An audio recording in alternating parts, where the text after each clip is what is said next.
guys, welcome to the Homestead. So this is a homesteading channel, and we talk a lot about homesteading related things. And oftentimes I will delve into the economy just because I think that that's one of the reasons why I moved off grid. It's one of the reasons why I homestead. I wanted to be self-sufficient. I could see the direction and the trajectory that our country was heading in, and I knew this was not sustainable. And I wanted to get me and my family in a place that was sustainable. That's homesteading. I have said it before often on my channels, and when I go to speak at different conferences or whatever, I say the exact same thing over and over and over again. Homesteading is the ultimate preparedness. If you're into preparedness, the ultimate conclusion of where you will end up is a homestead. Every time. That's where it is. If you're into preparedness, you'll end up on a homestead eventually. Given enough time, resources, money, whatever, you'll end up there because you realize that's the best chance you have of being sustainable through what is coming. And if you can't see what's coming yet, guys, we're $31 trillion in debt. Okay? This is not going to continue to... Guys, you can't keep spending money the way you're doing. You can't keep running your economy the way you're doing. You can't... A fractional reserve lending system is not sustainable. It is usury. In fact, people talk about, listen, again, I have a whole other channel where I talk about religious things. The Bible calls usury a sin. In fact, God calls it an abomination. Why? Because it makes slaves of people. It makes slaves of people. And that's what our system has done today. And every time throughout history where fractional reserve lending or basically fiat currencies have been tried, it fails. Every time. Read a history book.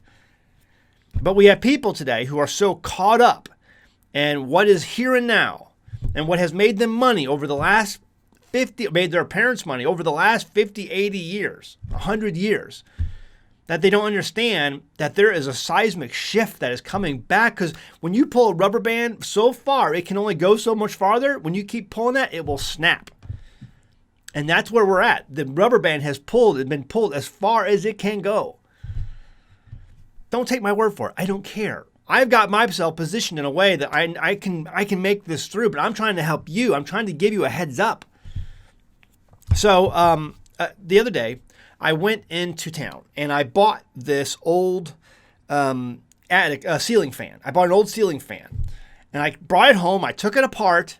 I took this whole thing apart in our little workshop that we have outside, and I took the copper out from the little electric motor inside, and I melted it down. We have our kiln that we have, and we fired it up, and we poured a copper bar with that.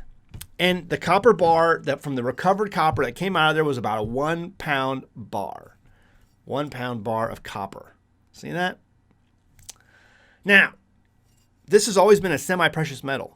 You know how much I bought that ceiling fan for? 87 cents. I bought that ceiling for, it was junk. At the recycle center, they'll sell junk stuff to you. They basically take the motors in, recycle them, and, it goes back into circulation. But they paid somebody for that junk, because it does have copper in it like this. And they basically charge you back what they charged, I gave that person, because it's a swap. 87 cents I paid for that 1 pound of copper. Now, you go to the hardware store and you can see if you can buy any. Go get copper fittings. Go get copper wire and see if you can get a pound of copper for 87 cents. You're not gonna, because there is a disconnect that has happened and it's only growing bigger and bigger and bigger. There is a decoupling that is happening. It's only going to get bigger and bigger and bigger. And see, this is one of these indicators. This is one of the indicators I'm telling you that is happening right now. It's happening for all things. Things that are always, have always, and always will be of value. People like, the Bible says that we're going to throw our silver and gold in the streets. So I'm not buying any of that. I guarantee you this, and you can take me, I'll eat my hat if I'm wrong. You'll throw your fiat dollars in the streets long before you'll ever throw your gold and silver in the streets. I guarantee you that. Take it to the bank. No, actually, don't take anything to the bank. You can't trust the banks. You will throw your fiat dollars in the streets long before, because I believe in the Bible. I believe that one day, like Ezekiel says, you're going to throw your gold and silver in the streets. But you'll throw your fiat dollars in the streets long before that happens, because that's on the day of judgment. And we got some time, I think, still before that. 1 pound of copper for 87 cents. I dare you to go anywhere in the hardware store and find pure copper, a pound of it, for 87 cents. Post below what you find the prices as. If you get a pound's worth of copper fittings or copper wire or whatever you can find at the hardware store, it won't be 87 cents. Post below what you think that would be. Anyway, so we got guys like Dave Ramsey, and I have in the past. Listen, Dave Ramsey is an absolute genius when it comes to getting out of debt. I wholly recommend him, his books, his methods of getting out of debt, fantastic. But when it comes to investing, he's an absolute dolt. I have used in the past videos of some of the dumb things he has said when it comes to gold and silver on my channel. And every single time I do those clips, his channel reports me for copyright infringement. So I can't use them. I can't do that. The videos get taken down or they get demonetized or delisted, whatever. So you go out and do your research. In fact, here's the screenshot. If you go and just Google Dave Ramsey gold, you will see videos of him going off. Can gold really protect you during an economic collapse? Or should I put $50,000 into precious metals to protect it? Why gold is a bad investment, a Dave Ramsey rant. And then you have more things down below. 4 reasons why Dave Ramsey is wrong about gold. Gold and inflation. Dave Ramsey doubles down on bad. Anyway, lots of talk about this on the internet if you're not aware. Because Dave Ramsey will tell you that gold is just an archaic metal.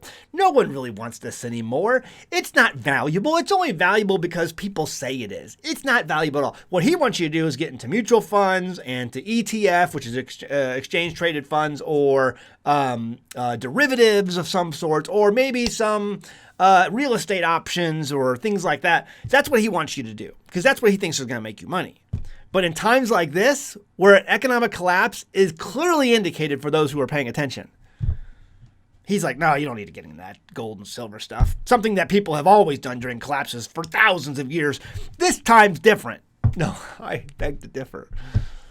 Again, it's all about homesteading. Because real riches, in my opinion, real riches are land, being able to produce food, having animals, having the ability to have a good water supply. You have those things, you look all throughout history, those things were always valued. When you look at the ancient cities that sprung up, they were always by water sources. They were places near places that had a place where you could graze and raise animals to be able to feed a population. This has always been riches. But gold and silver has to be included in that count. Okay, so Dave Ramsey says it's not worth anything. It's just an archaic rock. Nobody wants this stuff. Let's look at this article. From the New York Times.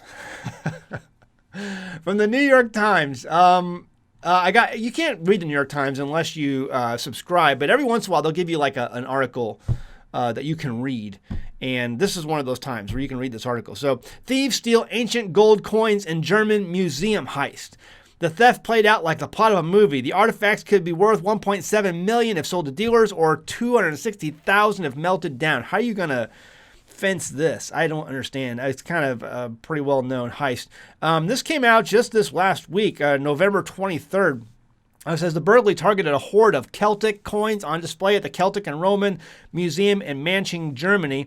It says when museum staff arrived to work at the Celtic and Roman Museum in the little town of Manching in Bavaria on Tuesday morning, they realized that thieves had stolen the most valuable item in the building, a cache of 483 ancient gold coins, just sitting there in a little small town museum. A cache of 483 gold coins. The coins, which are believed to date back to roughly 100 years before the birth of Jesus, looked like little buttons, and together with a chunk of gold that was apparently the source of the coins, weigh nearly 9 pounds. So 9 pounds of gold.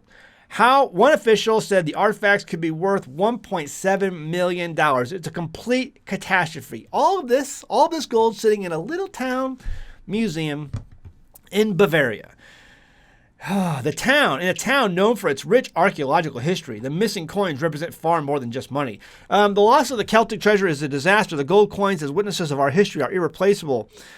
said Marcus Blum, the Bavaria's state minister for science and art. On Wednesday, the police confirmed that thieves cut a cable in a telecommunications room in the town, disabling some 1,300 local connections. I guess that's to keep the police and the alarm systems from working. A technician alerted the police in nearby Ingolstadt at 4 a.m. Tuesday that the systems had been knocked out, but the police were worried that banks were the target, so they sent patrol cars to watch the banks and not the museum. No one goes to museums anyway. The police only found out about the break-in once museum staff reported it just before 10 a.m. There's the gold coins that were all stolen. Look at all that. 9 pounds worth of gold. Huh. Not worth anything. Nobody wants this stuff. It's just an archaic rock. Well, obviously somebody did want it, because just last week, someone stole a bunch of it. In 2019, thieves broke into the famed Green Vault Museum in Dresden, getting away with more than 100 million pounds worth of jewels. In 2017, thieves stole a giant Canadian gold coin worth several million euros from the Bode Museum in Berlin and rolled it out in a wheelbarrow and used the elevated city railway to get away. In both of those cases, the thieves were eventually caught, but the loot was never recovered. Okay, so who did this? Who did this? I have a sneaking suspicion I may know who it is, and who's doing all these other things too. But I think it's going to increase. I think you're going to see more of this in the days ahead. But I'm just going to give you an idea of who might be behind this. And again, this is all related to homesteading because, this was all about self-sustainability. And this is all about getting back to what has always been value. Land, animals, gardens, be able to produce food, have a water source, and gold and silver. Okay, here's these articles. Check this out. Who are the mystery buyers responsible for central bank gold boom? Purchases from central bank hit a record last quarter. That included a substantial amount of underreported buying. This is by Bloomberg. It says central banks bought a record amount of gold last quarter as they diversified foreign currency reserves. See, folks, the central banks are buying gold like nobody's business. Why do you think that is? We'll get to that in a second. This article here from the Wall Street Journal. Central banks have binged on gold this year. It just isn't entirely clear which ones. They're keeping it secret. Of the 400 metric tons of central bank gold purchases in the third quarter, 400 metric tons in the third quarter. It's unclear which bank or banks bought 300 tons. Global central banks bought nearly 400 metric tons of gold in the third quarter as prices swooned, but almost doubling the previous record. Thing is, it's unclear where most of the buying came from. They're buying gold. The central banks around the world are buying gold. If you've never heard of the BRICS nations, that's Brazil, Russia, India, China, South Africa, and others that are jumping in on the bandwagon because they know they've listen, the sheep have smelled a wolf pack. They understand what's happening here. That the U.S. currency, the U.S. petrodollar is falling, it's going to collapse, and they're all running for the hills, and the BRICS nations are setting up a gold-backed currency. Gaddafi tried this with the African dinar, and he was killed. But see, you can't take out Russia and China as easily like you can Gaddafi in Libya. But that's what's happening. And these central banks are buying as much gold as they can possibly. And we don't even know if there's gold in Fort Knox anymore, guys, because there's been no audit. They say there is, but there's been no audit in decades, no public. We have no idea what's in Fort Knox, if anything. Probably a big, giant IOU. That's as good as money, sir. Those are IOUs. Seriously, guys. Where's the gold buying from? Hey, listen, don't put it beyond these central banks. Because central banks have their own armies. If you don't know this, you haven't done enough research. Central banks have their own private armies. It's not beyond them to go out and get these little easily cherry-picked places of gold and then bring them back and then melt them down and put that back into their own reserves. Absolutely possible. When times get tough, when they understand what's going to be happening, when the petrodollar goes down, and there's going to need to be a currency that's actually backed by something instead of the good faith of your government, they'll do stuff like that. They will steal gold out of places that are easily cherry picked. I mean, I went to the School of Mines in Colorado a few years back. Took the kids. We went out to Colorado and got to see the sights, and went to the School of Mines Museum out there. I couldn't believe how much gold was in that little school museum. That was like, I'm sure it has security, but it didn't look like it. It was like this little school museum, and there's like gold everywhere. So, I don't know. Guys, don't listen to Dave Ramsey. Guys, there's a reason why I believe about what I believe when it comes to Genesis Gold Group and what they promote. And what I know is coming because history tells us so.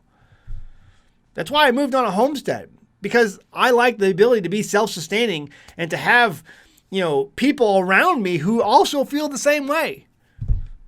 Who are, they have water and they have the ability to process their own foods, process their own. Someone left a comment the other day in the video. It was like, well, you can't grow cows because you can't process them on your own. What? Most of the people around here I know can process a cow. They do it all the time. They process their own foods.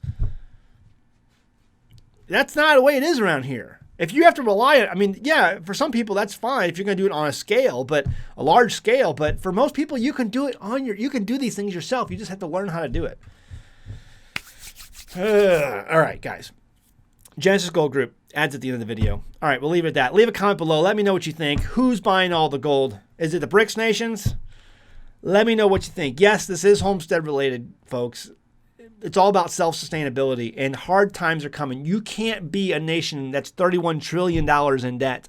I told you a long time ago in a video, I know I'm running kind of long here, but I said you and I and our children will be the first to hear ever the words quadrillion when it comes to federal budgets and debt.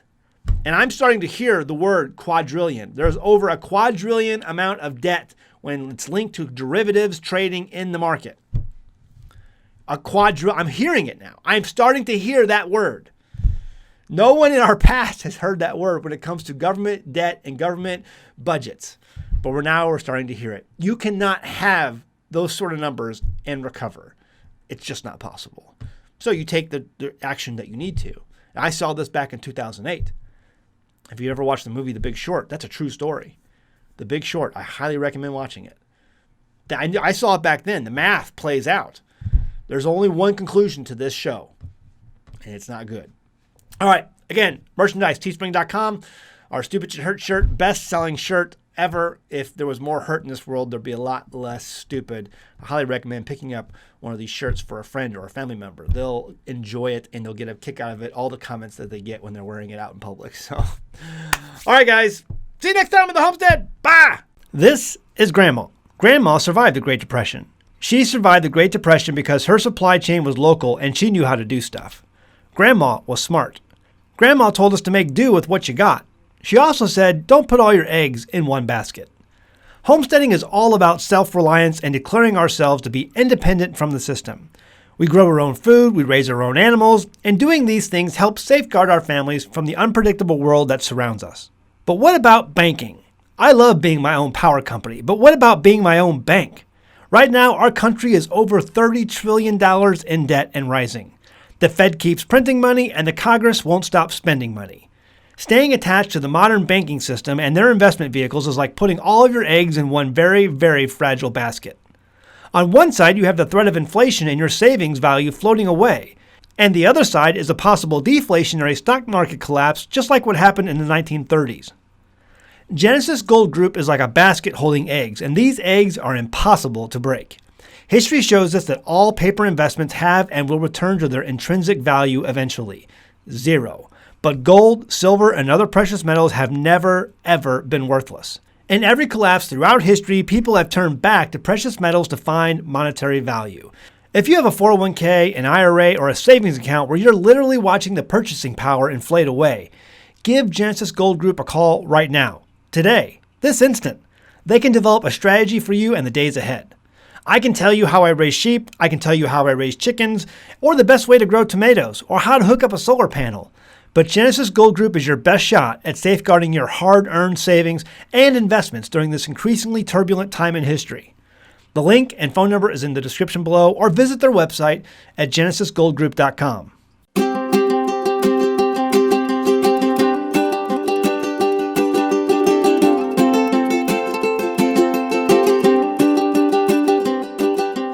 Hey guys, did you know you can become a patron of an American Homestead? They get access to private videos, and we send them gifts from the Homestead that we make here on the Homestead. And And we also enter our patrons into special giveaways that are only available to them. And before you go, please check out these other great videos. Go ahead, click. Oh wait,